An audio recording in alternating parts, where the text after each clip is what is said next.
उनका जन्म 24 जून 1962 को अहमदाबाद, गुजरात में एक मध्यम वर्गीय जैन परिवार में हुआ था।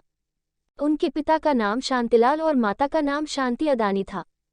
उनके 7 भाई बहन हैं और सबसे बड़े मनसुख भाई अदानी हैं।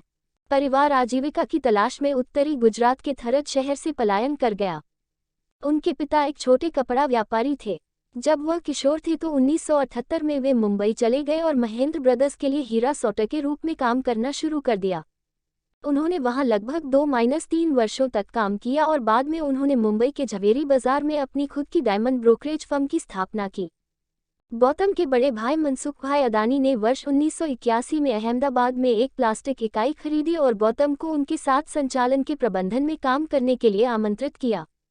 उनका उद्यम पॉलीविनाइल क्लोराइड पीवीसी आयात के माध्यम से वैश्विक व्यापार के लिए अदानी का प्रवेश द्वार बन गया। बाद में 1985 में गौतम ने लघु उद्योगों के लिए प्राथमिक पॉलीमर आयात करने का व्यवसाय शुरू किया।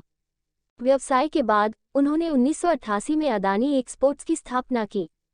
कंपनी कृषि और बिजली वस्तुओं से संबंधित है। अब अदानी एक्सपोर्ट्स को अदानी एंटरप्राइजेस कहा जाता है। अदानी समूह की होल्डिंग कंपनी 1990 के दशक में वैश्वीकरण की अवधि में भारत की आर्थिक उदारीकरण नीतियां अदानी के पक्ष में बदल गईं क्योंकि उन्होंने धातुओं, वस्त्रों और कृषि उत्पादों के व्यापार जैसे विभिन्न क्षेत्रों में अपना व्यवसाय फैलाना शुरू कर दिया था। अदानी ने बिजली क्षेत्र में भी अपना कारोबार बढ़ाया और 1996 में उन्होंने अदानी पावर के साथ अदानी समूह का विस्तार किया। अदानी पावर के पास 4620 मेगावाट की क्षमता वाले थर्मल पावर प्लांट हैं और यह भारत का सबसे बड़ा निजी थर्मल पावर उत्पादक है।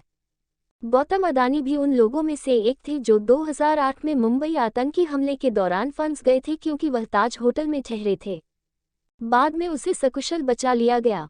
गौतम अदानी पर 2014 के लोकसभा चुनाव के समय नरेंद्र मोदी का समर्थन करने का आरोप लगा था। उन पर पूरे भारत में रैलियों के लिए यात्रा करने के लिए अदानी समूह के चार्टर्ड विमान प्रदान करके मोदी को विशेष लाभ प्रदान करने का आरोप लगाया गया था। CNBC के साथ एक साक्षात्कार में आरोप को साफ करते हुए श्री अदानी ने कहा कि भाजपा ने अपनी विमानन सेवाओं का उपयोग करने के लिए कंपनियों के अपने समूह को बाजार मूल्य का भुगतान किया।